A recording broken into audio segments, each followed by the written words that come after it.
अस्सलामुअलैकुम रहमतुल्लाहि व बरकातुहू। My YouTube friends, welcome back to my channel. Hope कि आप लोग बिल्कुल ठीक ठाक हैं और आप सबकी दुआ से अल्हम्दुलिल्लाह मैं भी ठीक हूँ। और अल्लाह पाक से यही दुआ है कि आप लोग हमेशा सही सलामत रहें, खुश रहें अपने अपने घरों में अपनी फैमिली के साथ। आमीन सुम्मा आमीन। नमाज़ पढ़ा कीजिएगा, नमाज हम पर फ़र्ज़ है। सबसे पहले तो फ़लस्तीन वालों के लिए दुआ की रिक्वेस्ट करूँगी कि प्लीज़ प्लीज़ प्लीज़ फ़लस्तीन वालों को अपनी दुआओं में ज़रूर याद रखिएगा। हमारी दुआओं की उनको बहुत ज़्यादा ज़रूरत है। अल्लाह पाक उनकी हर मुश्किल आसान करे। आमीन या रब्बल आलमीन। रिएक्शन स्टार्ट करने से पहले सबसे रिक्वेस्ट करूंगी, स्टार्ट से लेकर एंड तक सुनिएगा ज़रूर और मेरे चैनल को लाइक, सब्सक्राइब और शेयर भी ज़रूर कीजिए। बेल आइकन को हिट करना मत भूलिएगा कि जब भी मैं कोई वीडियो अपलोड करूं आप लोगों को फ़ौरन नोटिफिकेशन मिल जाए। चलिए स्टार्ट करते हैं आज का रिएक्शन। सबसे पहले तो वकार और फातिमा की डेट फिक्स के बारे में बात करूंगी। इस बात का मुझे समझ नहीं आया। ऑलरेडी कराची में डेट फिक्स हो चुकी थी। मैं वो सब क्लिप लगाना नहीं चाहती हूँ, वो वीडियोस भी मेरे पास है। कभी आप लोग बोलेंगे तो मैं लगा दूँगी। वैसे मैं किसी और का क्लिप लगाना नहीं चाहती हूँ। मैं कोशिश करती हूँ किसी की भी वीडियो क्लिप्स में अपने यहाँ ना लगाऊँ। जिस शादी की डेट ऑलरेडी फिक्स हो चुकी थी, दोबारा उसको विलेज में जाके फिक्स करने का क्या सीन था, मेरे तो दिमाग के ऊपर से गुजर गया। थोड़ा भी समझ नहीं आया क्योंकि उस टाइम पर फ़ारूक भाई भी थे, नज्जो भी थी, सब थे और वो डेट फिक्स हुआ था कराची में। अच्छा, दूसरी बात, कुछ लोग कहते हैं वकार बिल्कुल इस शादी से खुश नहीं है, उसको विलेज की किसी से शादी नहीं करना था। इस बात को मैं बिल्कुल मानती हूँ कि उसको नहीं करना था। मैंने भी कहीं सुना था कि उसको गांव की लड़की से नहीं शादी करना था। लेकिन अगर नाखुशी की बात आती है कि वो खुश नहीं है तो मैं कहूँगी ये एक गलत सोच है। मुझे लगता है वो खुश है क्योंकि जब से उसकी शादी की बात हुई है तब से वो अपना बेडरूम सजा रहा है, कर्टेन लगा रहा है, वॉलपेपर लगा रहा है, घर की मतलब हर चीज़ को वो चेंज कर रहा है, अपने रूम को खूबसूरत बना रहा है। अगर किसी इंसान को खुशी ना हो शादी की तो ये सब चीज़ें वो क्यों करे। जब अलिशबा की शादी हो रही थी आमिर के साथ तब भी ये बातें बहुत चली थी कि ये शादी ज़्यादा दिन नहीं चलेगी। यहाँ तक कहा गया था कि ये शादी ही नहीं हुआ, ये एक फेक शादी है क्योंकि निकाहनामा नहीं दिखाया था। और अभी अल्हम्दुलिल्लाह अल्हम्दुलिल्लाह दोनों मियाँ बीवी साथ है, खुश है और अलिशबा बहुत अच्छी तरह से हैंडल कर रही है अपने घर को। अलिशबा की शादी में भी बहुत तमाशा हुआ था, बहुत ज़्यादा तमाशा हुआ था। छोटी है, कम उम्र की है, नाबालिग है, उसकी इस टाइम पर शादी करवा रहे हैं, एफआईआर लिखवा देंगे, केस कर देंगे, ये वो पता नहीं क्या क्या बातें नहीं हुई। अल्लाह ताला ने उसकी किस्मत इस आदमी के साथ लिखा था, उसकी शादी हो गई और अल्हम्दुलिल्लाह अल्हम्दुलिल्लाह वो खुश है। और हमारी तो यही दुआ है कि अल्लाह ताला हमेशा हमेशा अलिशबा को ऐसे ही खुश रखे। आमीन या रब्बल आलमीन। वकार और फातिमा की शादी को लेकर भी इतनी ज़्यादा बातें हो रही है कि वकार को पसंद नहीं है, वकार शादी नहीं करना चाहता है तो क्या वकार को ज़बरदस्ती शादी कराया जा रहा है। वकार एक इंडिपेंडेंट लड़का है, जॉब करता है, अपना अच्छा बुरा समझ सकता है, उसको ज़बरदस्ती कोई शादी नहीं करा सकता है। अगर वो अपनी मर्ज़ी से उसने शादी के लिए हाँ किया है तो उसका दिल होगा तभी उसने हाँ किया है। अच्छा, एक बात ये भी कहा जा रहा है कि वकार के साथ पहले से ही फातिमा का चक्कर था। देखिए, किसी की बेटी को इस तरह बदनाम ना करे। आप लोगों के पास कोई सबूत है? कोई सबूत है कि उन दोनों का चक्कर था? और अगर चक्कर था भी और अभी वो निकाह कर रहे हैं तो ख़त्म कर दें उस बात को। क्यों बदनाम कर रहे हैं, क्यों उस बात को बार बार उछाल रहे हैं? हमारे अपने घरों में बेटियां हैं, हम क्यों किसी और की बेटी को इस तरह जलील करना चाहते हैं? अल्लाह ना करे, अल्लाह ना करे कल को हमारी बेटियों की तरफ भी तो ये उंगली उठ सकती है। तो हमेशा दूसरों की औलाद का अच्छा सोचेंगे ना तो अपना अच्छा होगा। और मैं उन लोगों के लिए भी कह दूं जिनकी बच्चियां बहुत छोटी छोटी हैं, क्या उनकी बेटियां कभी जवान नहीं होंगी? उनको क्या लगता है कि उनकी बेटियां हमेशा छोटी बच्ची रहेंगे? कल को उन्होंने भी जवान होना है, 10 लोगों ने उन पर भी बातें करना है। तो ऐसे हरकत करे, ऐसे काम करे कि उनकी तारीफ करे लोग। ये ना हो कि हमारी गलतियों की सज़ा, हमारे गुनाहों की सज़ा हमारे बच्चों को भुगतना पड़े। आज हम किसी की बच्चों को बदनाम करेंगे, किसी की जवान बेटी को बदनाम करेंगे तो कल को ये चीज़ हम पर भी तो आ सकती है ना। तो अल्लाह से डरना चाहिए, अल्लाह से डरना चाहिए। जवान बच्चियां हैं, जितना हो सके उनके लिए दुआ करें कि जहाँ भी उनका निकाह हो रहा है अल्लाह ताला उनको खुश रखे, उनका नसीब अच्छा हो। मतलब ये सोचना कि 13 साल बाद वकार किसी और से शादी कर लेगा, ये तो फ्यूचर देखना हो गया। क्या हम फ्यूचर देख सकते हैं? हमें क्या अल्लाह ताला ने इतनी ताकत दे रखी है कि हम फ्यूचर भी देख पाएं कि 13 साल बाद एक इंसान क्या करेगा? यहाँ एक पल का भरोसा नहीं है। मतलब विद इन सेकेंड कुछ भी हो सकता है, एक सेकेंड का भरोसा नहीं है। 13 साल तो बहुत लंबा अरसा है। हम 13 साल का अभी से सोच कर बैठ रहे हैं कि 13 साल बाद जाकर वकार शादी करेगा अपनी 13 साल पुरानी कोई मोहब्बत से। जब मुझे किसी ने ये बात कहा कि वकार भी छोटी बाजी के हस्बैंड की तरह 13 साल बाद एक मोहब्बत की शादी कर लेगा, 13 साल बाद हम में से कौन जिंदा रहेगा? क्या आप में से कोई बता सकता है, इस बात का गारंटी ले सकता है? चाहे वो वकार ही हो, क्या उसकी ज़िंदगी की गारंटी है?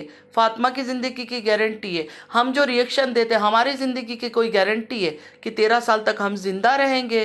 तो हम ये कैसे बात कर सकते हैं कि 13 साल बाद वो ऐसे करेगा, वैसा करेगा? ये तो बहुत ही एक अजीब और गरीब बात है।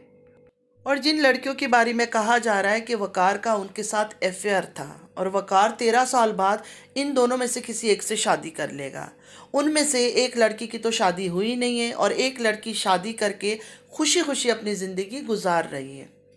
मतलब फजूल में उन लड़कियों का नाम ले लेकर उनको बदनाम करने की क्या ज़रूरत है? एक ऑलरेडी शादीशुदा है, अपनी ज़िंदगी अच्छा गुजार रही है शौहर के साथ। आप लोग को खुदा का खौफ नहीं आता है? खुदा का खौफ बिल्कुल भी नहीं आता है। मैं बार बार वही कहती हूँ ना कि लोगों की सोच इतनी चीप हो गई है। अगर उनकी बच्चियाँ छोटी है ना तो वो सोचते हैं कि हमारी बच्चियाँ कभी जवान नहीं होंगी, शायद यही उनकी सोच है।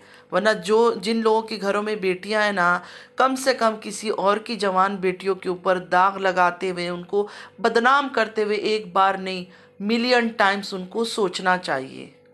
और अगर वकार का पास्ट में भी किसी के साथ अफेयर था, उन लड़कियों का अगर वकार के साथ अफेयर था, अब तो नहीं है ना, अब वो अपने अपने रास्ते चल रहे हैं, जीने दें उनको अपने रास्ते पर, उनका नाम क्यों खराब कर रहे हैं? मैं तो लोगों की सोच और लोगों की बातें सुनकर हैरान हो जाती हूँ।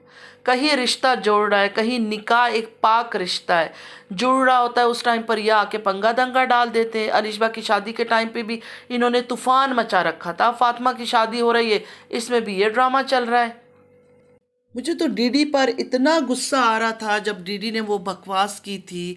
मैं ये सोच रही थी कि डीडी की अपनी 2 बेटियां हैं, डीडी को कुछ पता भी है अगर ऐसा कुछ हुआ है, तब भी डीडी को इस तरह की बातें सोशल मीडिया पे नहीं करनी चाहिए थी। किसी की भी औलाद, बेटी हो बेटा हो, किसी का रिश्ता हो रहा है, किसी की निकाह हो रहा है, तो हमें दिल साफ करके सिर्फ उसके लिए दुआ करनी चाहिए, क्योंकि हमारी अपनी औलादें हैं। हमारे पास अल्लाह ताला ने बेटा भी दिया है, बेटियां भी दी है। हमारे किए हुए गुनाह की सज़ा हमारे बच्चों को मिल सकती है। एक बात मेरी हमेशा याद रखना, अगर अपनी औलाद की अच्छाई चाहते हैं ना, दूसरे की औलाद के बारे में अच्छा सोचा करें, उनके लिए दिल साफ रखा करें। आपकी बड़ों से लड़ाई झगड़ा है ना, बच्चों से तो कोई लेना देना नहीं है। बच्चों ने तो आपका कोई कुछ नहीं बिगाड़ा, ना उन्होंने आपको कोई बुरा भला कुछ कहा है, तो उनके बारे में क्यों सोचना, क्यों उनके लिए कुछ बुरा बोलना? कुछ लोग तो इस हद तक गिर गए हैं कि वकार को समझा रहे हैं कि ये नज्जो की बेटी है, इससे शादी नहीं करो, तुम पछताओगे, तुम्हारी ज़िंदगी बर्बाद हो जाएगी, ये हो जाएगी, वो हो जाएगी। तो मैं इन सब से पूछना चाहती हूँ, दुनिया कितना भी एडवांस हो गया और ज़माना कितना भी एडवांस है, एक लड़की का रिश्ता टूट जाने का मतलब आप लोग को पता है? आप लोग को इस बात का एहसास है? जेड की कहानी जब बड़ी बाजी लेकर आई, दोनों मैच्योर थे, दोनों एडल्ट थे, दोनों ने ही अपनी मर्जी से किया होगा, लेकिन बदनाम कौन हो रहा है? सिर्फ छोटी बाजी बदनाम हो रही है। अगर इनके बीच ऐसा कुछ गंदा हुआ है, नाउजुबिल्ला नाउजुबिल्ला नाउजुबिल्ला, मैं तो नहीं कहती हूँ कभी भी कि ऐसा हुआ है, आप लोग को जस्ट एक एग्जाम्पल दे रही हूँ कि बदनाम कौन हो रहा है? छोटी बाजी। और जिस गंदा आदमियों ने उसके साथ मिलकर ये काम किया है, उनको शाबाशी दिया जा रहा है, उनको भाईजान भाईजान बुलाया जा रहा है। अस्तगफिरुल्लाह अस्तगफिरुल्लाह अस्तगफिरुल्लाह। यहाँ मर्दों से ज़्यादा औरतें औरतों को जलील कर रही है, औरतें औरतों को जलील कर रही है। इनको इतना एहसास नहीं है कि हम भी औरतें हैं, एक औरत को हम इतना गिरा रहे हैं और मर्द को हम कह रहे हैं तुम शाबाश है, तुमने ये काम किया तो ज़बरदस्त, क्योंकि तुमने आके हमारे सामने माफ़ी मांग ली। आप लोग कौन हो? आप लोग कौन हो? माफ़ करने वाला अल्लाह ताला है। माफ़ करने का सिर्फ हक जो है ना अल्लाह ताला को है, पब्लिक को नहीं है, व्यूअर्स को नहीं है, सब्सक्राइबर्स को नहीं है। लेकिन रात दिन टारगेट कौन हो रहा है इस जेड की कहानी का? छोटी बाजी। मैं छोटी बाजी पर रिएक्शन क्यों देती थी? इसलिए देती थी कि शादी जैसी पाक रिश्ता को इन्होंने गाली बना दिया। उनके हस्बैंड की कमेंट्स में जा जा के लोग भर भर के गालियाँ देते थे। मैं जब नई नई आई थी तो ये सीन चल रहा था यूट्यूब के अंदर। तो छोटी बाजी पर रिएक्शन मैं तब से दे रही हूँ जब वो फर्स्ट टाइम सऊदीया गई थी बड़ी बाजी के पास, तब से मैं छोटी बाजी पर रिएक्शन दे रही हूँ। अब आप में से बहुत लोग सोचेंगे कि अब तो तुम नहीं देती हो, अब उसकी पार्टी में नहीं। मैं किसी की पार्टी में नहीं हूँ, लेकिन हाँ, जिस तरह उसको भाईजान भाईजान बोल के आप लोग इतना सर पे चढ़ाते हो ना, मुझे नफ़रत होती है। मुझे इस आदमी की शक्ल से नफ़रत होती है। इसमें कोई खूबी मुझे दिखता ही नहीं है। सर से पाँव तक इस आदमी में कोई खूबी मुझे दिखता नहीं है। और अगर गुनाह हुआ है तो मेरे ख्याल से दोनों गुनहगार हैं। लानतान के हकदार दोनों हैं, सज़ा के हकदार दोनों हैं, ट्रोलिंग के हकदार दोनों हैं, गंदे गाली गलौज के हकदार दोनों हैं। एक को भाईजान भाईजान बुला के क्लीन चिट दे दूं, दूसरे को गुनहगार मान लूं, ये मेरे बस की बात है ही नहीं। सच कहूँ तो ये पूरा ख़ानदान ड्रामेबाज है। एक को बुरा बोल ही नहीं सकते। छोटी बाजी अकेले कैसे बुरी हो सकती है? अकेले एक औरत कैसे बुरी हो सकती है? पूरा ख़ानदान बुरा है। ना ही एक अकेली औरत अच्छी हो सकती है, जिस तरह आप लोग कहते हो कि पूरे ख़ानदान से अलग है बड़ी बाजी। नहीं नहीं नहीं, गलत हो आप लोग। ये उन्हीं का खून है और ये भी उसी तरह गंदी है। ये अच्छी औरत होती ना, अपनी बेटियों को, जवान बेटियों को सोशल मीडिया पे नहीं लेकर आती। ये सिर्फ और सिर्फ डॉलर कमाने लेकर आई है। आप खड़ी हो जाए और अपनी बेटी को खड़ा करें सोशल मीडिया में, लोग देखने आएंगे आपकी बेटियों को, भर भर के देखने आएंगे। लड़के आएंगे, लड़कियां ना सही तो लड़के आएंगे, जो हकीकत बात है। तो इस औरत ने वो गंदा खेल खेला है सोशल मीडिया में बैठ के। चालाकी से पहले तो अपनी नकाब उतारा है, उसके बाद मेकअप शेकअप करके हर रोज़ आ जाती थी। लेकिन अफसोस अफसोस, मेकअप शेकअप करके भी इसको उस तरह का प्यार मोहब्बत इश्क नहीं मिला कहीं से भी। पूरा ख़ानदान धोखेबाज है। सिर्फ धोखा धोखा धोखा। इनका एक ही एम, एक ही मकसद, एक ही मोटो है लाइफ का कि लोगों को धोखा दो और व्यूज़ लो। एक बात हमेशा याद रखना, इनके जिस्म के अंदर एक ही खून दौड़ रहा है और आप इनके जिस्म से इनके खून को अलग नहीं कर सकते हो।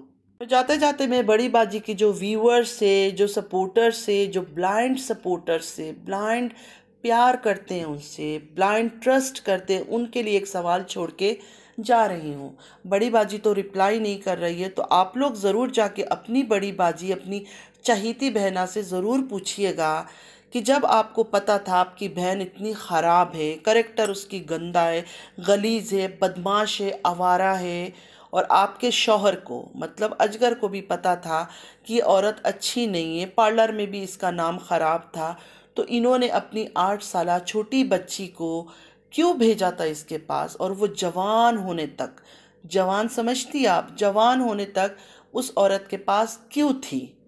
पाकिस्तान में और भी लोग थे उनके पास, नज्जो थी, आयशा थी, ज़ोहरा थी, इनके पास रख देते। वो तो अच्छी है ना, इनकी बहनें तो ज़ाहिर अच्छी होंगी, तो उनके पास ना रख के छोटी बाजी के पास क्यों रखा था? ये तो बिल्कुल एक वैलिड क्वेश्चन है, बहुत ही वैलिड क्वेश्चन है। आप लोग को पूछना चाहिए अपनी प्यारी दुल्हारी नेक पाक औरत से।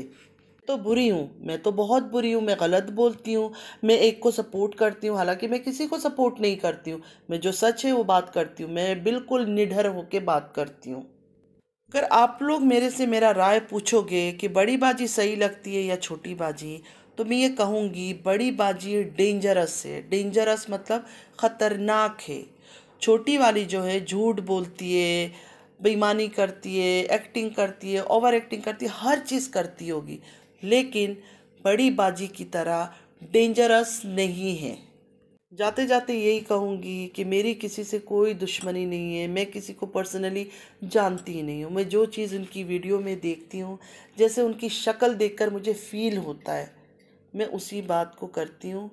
बाकी मेरे किसी से कोई जान पहचान नहीं है, तो मेरी बातों को इतनी पर्सनली ना लिया जाए, इतना नेगेटिव वे से ना लिया करें। और जाते जाते यही कहूँगी, फ़ातिमा हो या कोई भी हो, किसी का भी बेटा बेटी, सबके लिए दुआ किया करे कि अल्लाह ताला उन औलादों को अपने माँ बाप की आंखों का ठंडक बनाए।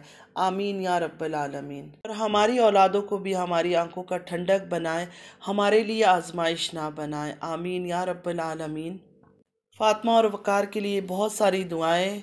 अल्लाह ताला उनका नसीब अच्छा करे, आमीन सुम्मा आमीन। नमाज़ पढ़ा कीजिएगा, नमाज हम पर फ़र्ज़ है।